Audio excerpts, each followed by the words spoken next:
దాచిపెంట మండలం రొడ్డవలస ఘాట్ రోడ్ సమీపంలో ఉదయం 7:45 ఆంధ్ర ఒరిస్సా ఘాట్ రోడ్లో ప్రయాణికులతో విశాఖపట్నం నుండి జైపూర్ వెళ్తున్న ఒరిస్సా ఆర్టీసీ బస్సు దగ్ధం.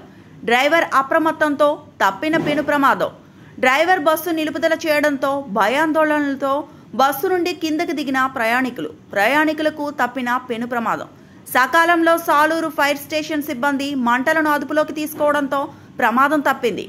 ఎవరికీ ఎటువంటి ప్రాణ నష్టం జరగకపోవడంతో ఊపిరి పీల్చుకున్న స్థానికులు.